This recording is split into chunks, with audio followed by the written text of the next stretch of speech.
Before he was the brother leader, before he stood in defiance at the United Nations, Muammar Gaddafi was a Bedouin boy born under the vast desert sky of Sirte, Libya, in 1942. Raised in a tent, the son of illiterate nomads, he grew up under the weight of colonization and monarchy. At the time, Libya had just shrugged off Italian fascist rule, only to fall under British and French control after the Second World War. King Idris ruled a fractured, oil-rich land, but to Gaddafi, Libya's independence was incomplete, its soul sold to the West. As a child, he read voraciously about Nasser, the fiery Egyptian leader, about Islamic history, and anti-colonial struggles from Algeria to Vietnam. These ideas ignited something in him. Revolution wasn't just possible, it was necessary.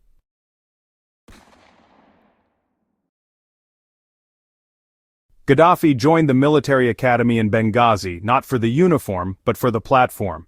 He assembled a small underground group of like-minded officers, the Free Officers Movement, inspired by Nasser's revolution in Egypt. On September 1, 1969, without firing a shot, they overthrew King Idris while he was abroad. The coup was bloodless, but the message was clear. Libya belonged to Libyans now. Gaddafi was just 27, young, driven, radical. He called himself the servant of the people, not a president, and banned political parties. Power, he claimed, belonged to the masses.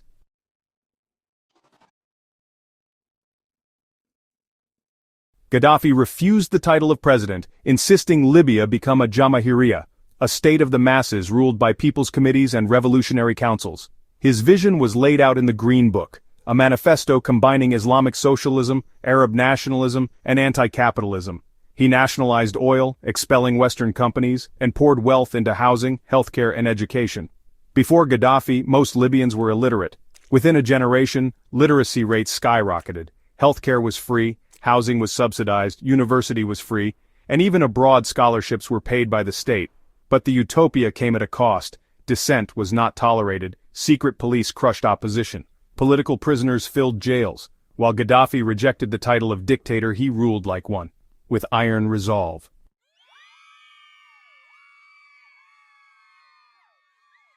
While many African leaders sought diplomacy, Gaddafi sought destiny. His foreign policy wasn't just about alliances, it was about redefining Africa's place in the world. After facing rejection from Arab states who distrusted his radicalism, especially after Egypt signed peace with Israel, Gaddafi turned south toward Africa. "I am an African," he said, "and Africa is my mother." Gaddafi envisioned an Africa that was self-reliant, united, and no longer manipulated by Western banks or former colonial rulers. Gaddafi championed the creation of a United States of Africa, a single federal government with one passport, one army, one currency, and one voice in world affairs. At first, many African leaders scoffed, but by the early 2000s, Gaddafi's oil wealth and relentless diplomacy had won over many. He bankrolled the African Union when other leaders couldn't. He offered to pay the AU's debts and single-handedly fund a satellite to end Africa's reliance on European telecoms. He called for an African central bank headquartered in Nigeria and a gold-backed dinar to end dependence on the US dollar and French CFA. He didn't just fund ideas, he funded armies. In Liberia, he backed Charles Taylor. In Chad, he led a military campaign to annex the Aouzou Strip. In Burkina Faso, he supported Thomas Sankara before Blaise Compaoré betrayed the revolution. He armed liberation movements in South Africa, Eritrea, Mozambique, and even the PLO in Palestine. Some called it interference. Others saw it as solidarity against imperialism. Gaddafi saw no contradiction in supporting multiple causes, even if they conflicted, as long as they challenged Western domination and capitalist dependency. Gaddafi also worked to reclaim African dignity, encouraging the teaching of African history over Eurocentric narratives, the removal of colonial borders, calling them lines drawn in Berlin, not Africa, the elevation of Islamic African identity, merging Quranic values with anti-colonial thought. He argued that Africa's diversity wasn't a weakness, it was its strength, and only unity could protect it from recolonization.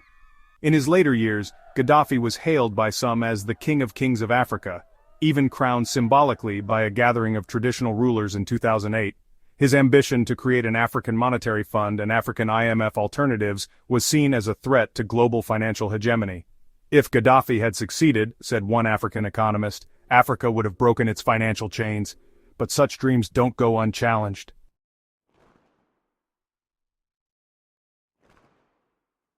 Gaddafi's refusal to bow to Western power made him a target, long before 2011.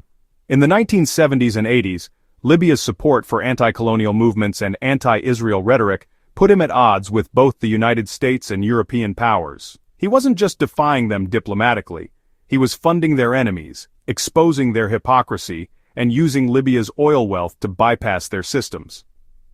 United States President Ronald Reagan labeled Gaddafi the mad dog of the Middle East and accused him of sponsoring terrorism. In 1986, after a Berlin disco bombing that killed American soldiers, the United States launched Operation El Dorado Canyon, bombing Tripoli and Benghazi. Gaddafi survived, but his adopted daughter, Hannah, was killed. In 1988, a Pan Am flight exploded over Lockerbie, Scotland. The West blamed Libyan intelligence. Gaddafi denied it, but eventually surrendered suspects years later. For over a decade, Libya was a pariah state, its economy strangled. But in the early 2000s, Gaddafi made a stunning reversal. He renounced weapons of mass destruction, paid compensation for Lockerbie, and reopened diplomatic ties. Tony Blair shook his hand. Condoleezza Rice called him fascinating. Oil deals resumed, but that honeymoon wouldn't last. Gaddafi gave millions in campaign donations to French President Nicolas Sarkozy. In private meetings, he pushed Sarkozy to abandon the CFA franc and support African monetary independence. This became a red flag. Leaks suggest that both Sarkozy and United States intelligence saw Gaddafi's gold-backed dinar project as a direct threat to the global financial system. A 2016 leaked email from Hillary Clinton's server noted, Gaddafi's plan to establish a Pan-African currency was a primary reason for the intervention. By 2010, Gaddafi had reconciled with the West, but he was still independent, and increasingly unpredictable. As the Arab Spring unfolded, the West saw a chance to remove one of the last revolutionary holdouts. His former allies turned to enemies, and when NATO finally moved in, it was not to mediate, but to destroy.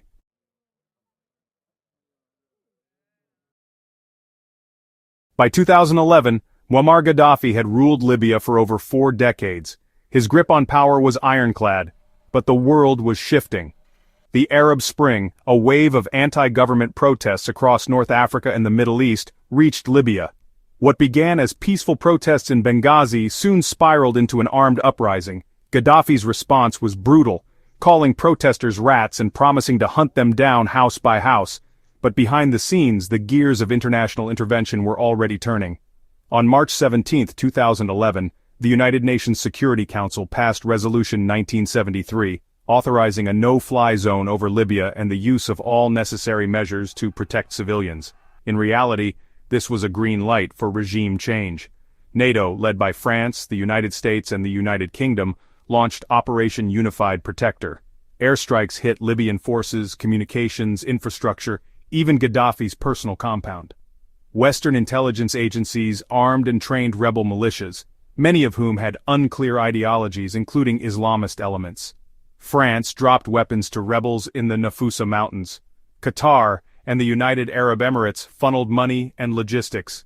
What was billed as a humanitarian mission became a proxy war, with Libya as the chessboard and Gaddafi as the final piece to topple. With foreign support, rebels advanced. Tripoli fell. Gaddafi fled to his hometown, Sirte. On October 20, 2011, Gaddafi's convoy was spotted by a United States Predator drone and attacked.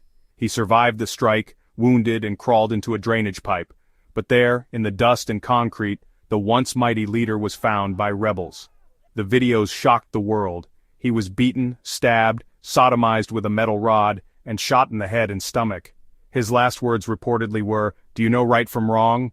The same leaders who once shook his hand said nothing, no trial, no justice, no due process. His body was displayed in a meat freezer, a warning to all who defy empire. But in killing Gaddafi, the world unleashed something far worse than one man.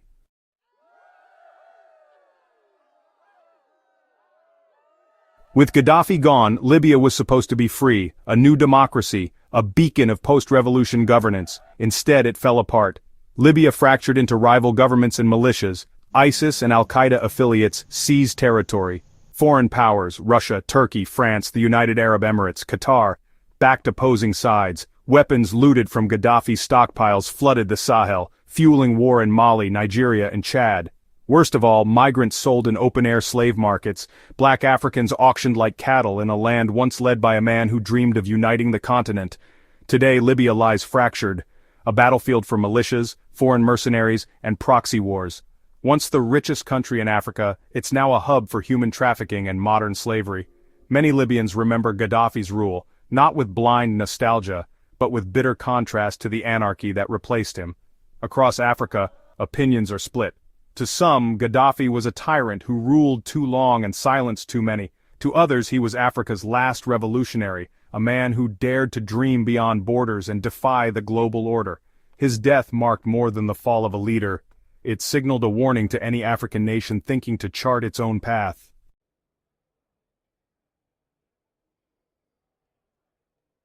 Muammar Gaddafi was not perfect. He ruled with fear as much as vision. But in a world built on lies, he dared to challenge the empire, and paid with his life. And so, we ask again, was he a tyrant, or the last revolutionary the West feared the most? The answer? Depends on who writes the history. But memory belongs to the people.